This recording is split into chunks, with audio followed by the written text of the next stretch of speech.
Quelque chose d'inexplicable vient de se produire. Cette mystérieuse fumée s'est introduite dans les narines d'Estefania. Effrayé, ses amis se mettent à crier tandis que le professeur reste tétanisé par la scène.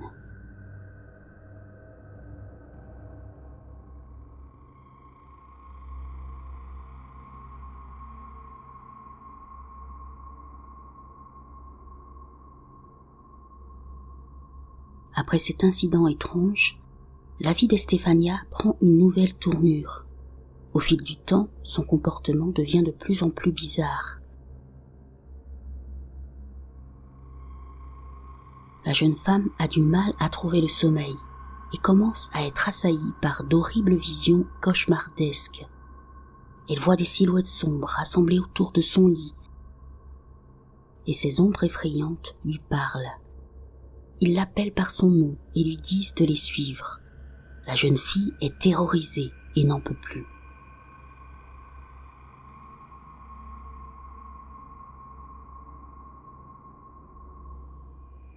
Elle se confie à sa famille et leur raconte ses visions. Tous ces événements commencent à jouer sur son humeur qui devient exécrable.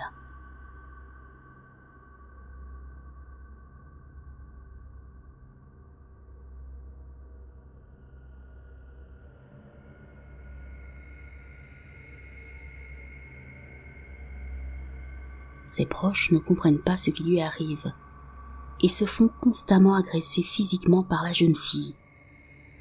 Les jours passent et le comportement d'Estefania ne change pas, au contraire, il empire.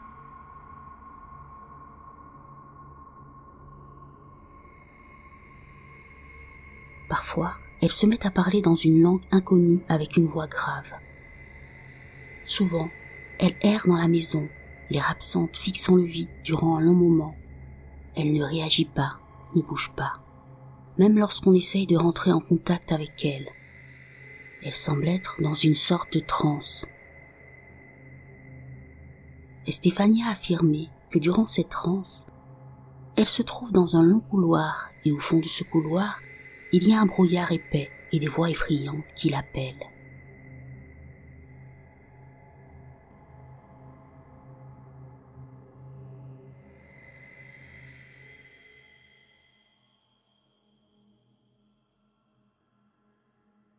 Bientôt, ses proches vont être eux aussi témoins de phénomènes étranges. Des bruits bizarres, le sentiment d'être observé, des portes qui claquent, qui se bloquent, etc.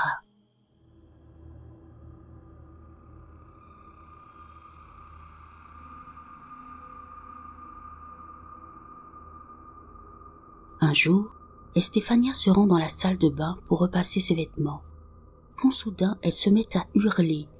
Sa mère, se trouvant dans une autre pièce, entend ses hurlements. Affolée, elle accourt aussitôt. Lorsqu'elle lui demande des explications, morte de peur, Estefania lui raconte qu'elle a vu une silhouette sombre et effrayante. Et là, alors qu'elles sont en pleine discussion, sans qu'on ne comprenne pourquoi, la porte de la salle de bain se referme sur la jeune fille et sa mère. Elle tente de sortir, mais en vain. Alerté, Massimo, le père, essaye d'ouvrir la porte, mais cette dernière est complètement bloquée.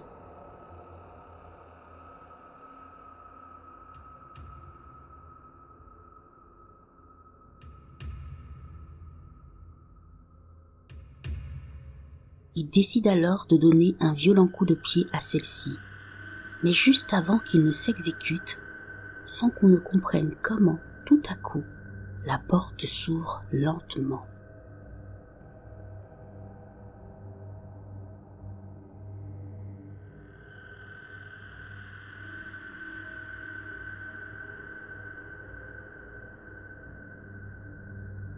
Le temps passe et la situation ne s'arrange pas.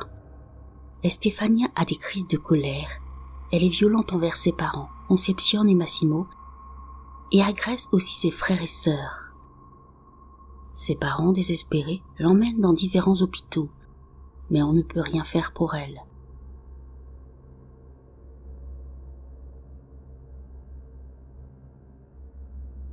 Nous sommes en juillet 1991. Durant la nuit, Estefania tente de s'en prendre violemment à sa sœur Marianella. Cette dernière réussit tout de même à l'esquiver. Estefania se retrouve par terre. Elle a des convulsions, de la mousse sort de sa bouche. Le lendemain, la jeune fille fait une crise de catalepsie. On l'emmène d'urgence à l'hôpital Gregorio Marañón.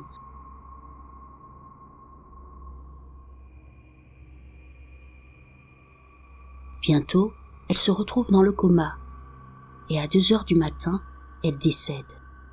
L'autopsie n'explique pas les causes du décès et mentionne une mort soudaine et suspecte.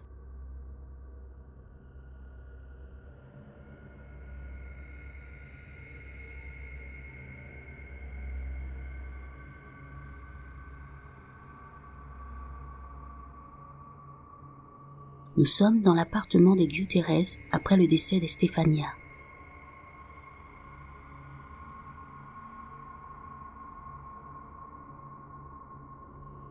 La famille est sous le choc, complètement dévastée par son départ brutal. Malheureusement, le deuil ne sera pas la seule chose qu'ils vont affronter ensemble, car en effet, ceux-ci vont devoir faire face aussi à des phénomènes paranormaux de plus en plus terrifiants. Des objets qui se déplacent, des portes qui s'ouvrent et se referment toutes seules, etc. Un jour, alors que la mère d'Estefania se rendait dans la chambre de sa fille, en ouvrant la porte, elle retrouva la pièce sans dessus-dessous. Tout était en désordre, les draps, les objets, etc. Choquée, elle ne comprenait pas ce qui s'était passé.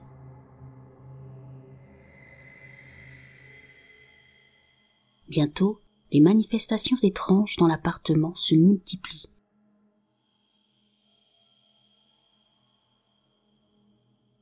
Un matin, la mère entend une voix. Cette voix ressemble étrangement à celle de sa fille. Celle-ci hurle son nom.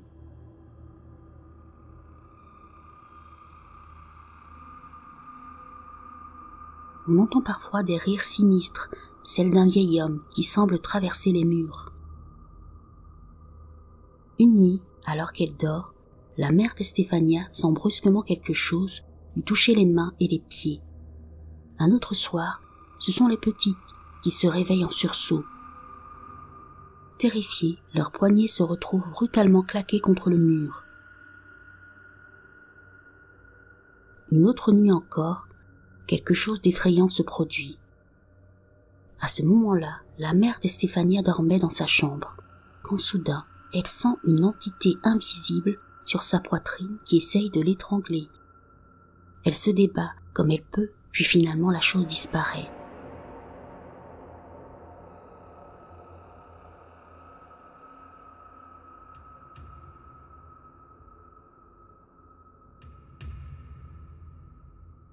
Dans cet appartement, aucun membre de la famille n'a été épargné par ces phénomènes paranormaux. D'ailleurs, une nuit, Marianella et Cherubina, les sœurs d'Estefania, qui dormaient dans la même chambre, ont eu une expérience horrible.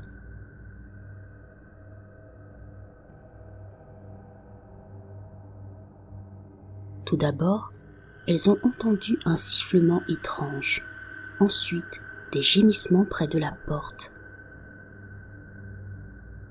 Les 2 sœurs étaient figées sur place, tant elles avaient peur. Mais le pire était à venir, car il y avait là devant leurs yeux quelque chose de terrifiant, quelque chose sur le sol. Cet être avait la forme d'un humain, mais n'avait pas de visage. Sa face était complètement sombre et il avançait en rampant sur le sol.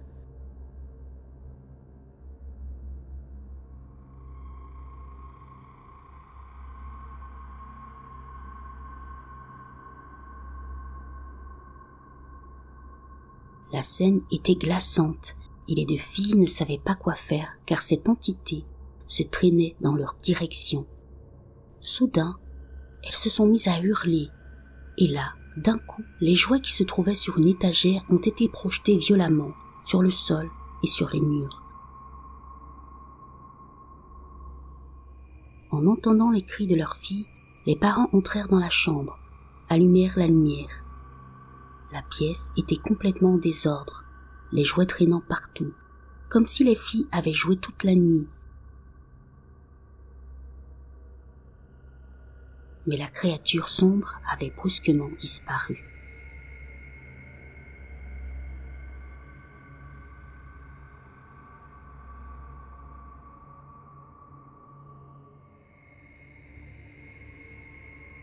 Pour la famille, l'appartement était visiblement hanté. Et pour y remédier, ceux-ci font donc appel à des exorcistes, des prêtres, des enquêteurs du paranormal, etc. Mais malgré toutes leurs tentatives, personne n'a réussi à venir à bout de cette hantise.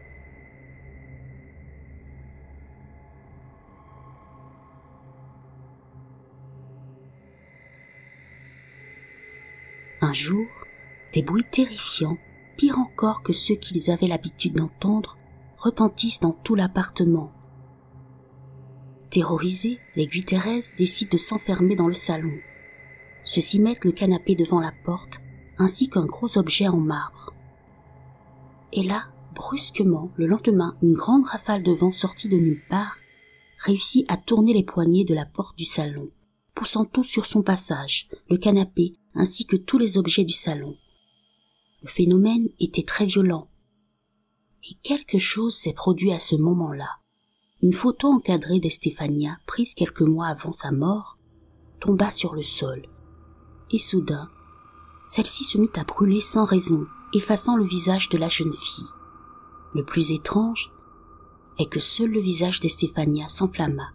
Le cadre et le verre restèrent intacts.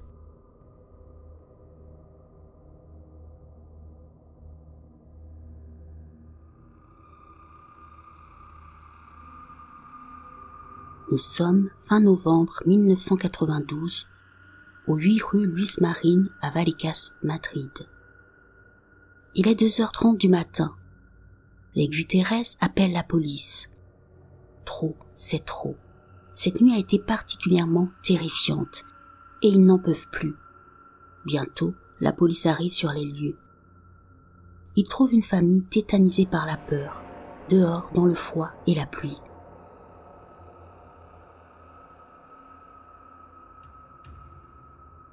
Lorsque l'inspecteur en chef, José Pedro Negri, et son équipe entrent dans la demeure des Guterres, ils sont très vite troublés par la température glaciale qui règne à l'intérieur. Ceux-ci sont ensuite témoins d'une série de phénomènes paranormaux. Le rapport écrit par José Negri après son inspection chez les Guterres décrit des températures anormalement basses. Des portes d'une armoire qui s'ouvrent brusquement. Une boue sombre se formant sur une table de chevet. Des bruits étranges venant du balcon. Un crucifix qui tombe du mur, laissant apparaître de profondes égratignures. Et aussi quelque chose dans le couloir. Une présence effrayante et sombre. Trop terrifiés par ce qu'ils venaient de voir, et sachant qu'ils ne pouvaient rien faire pour cette famille, les policiers quittèrent les lieux précipitamment.